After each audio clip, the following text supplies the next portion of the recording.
সকালে উঠে একটু কিছু মুখে দিয়েই বুঝলেন অম্বল হয়েছে। আর বাঙালির সঙ্গে অম্বলের যেন একটা নিকট সম্পর্ক হয়ে গিয়েছে। কিছু খেলেই হলো, আর দেখতে হবে না। অম্বলের জ্বালায় প্রাণ একেবারে ওষ্ঠাগত। আসলে গ্যাস্ট্রিক গ্ল্যান্ডে অতিরিক্ত অ্যাসিড তৈরি হলে অম্বলের প্রবণতা দেখা যায়। কারো প্রায়ই হয়, কেউ ভোগেন মাঝে মধ্যে। আর এর থেকে রেহাই পেতে কোন কোন টিপস কার্যকরী দেখুন এক নজরে।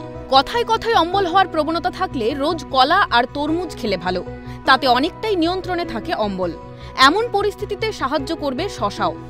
কিছুক্ষণ অন্তর উষ্ণ জল খেলেও আরাম পাওয়া যায়। এই সময় ঠান্ডা পানীয় বা কফি বাদ দিলেই ভালো, জানাচ্ছেন বিশেষজ্ঞরা। বরং পান করতে পারেন দুধ চিনি ছাড়া হার্বাল টি।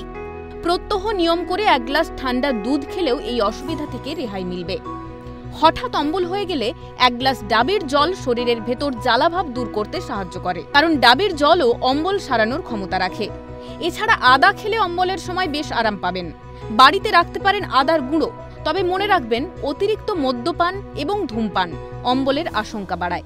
ফলে দুটি অভ্যেসই নিয়ন্ত্রণ করতে হবে যত দ্রুত সম্ভব। বদল আনতে হবে খাওয়া দাওয়ার নিয়মেও।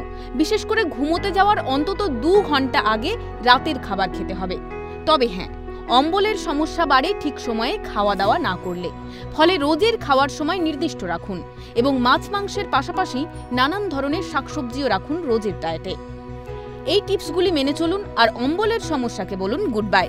সুস্থ থাকুন, সুরক্ষিত থাকুন। ক্যালকাটা নিউজ।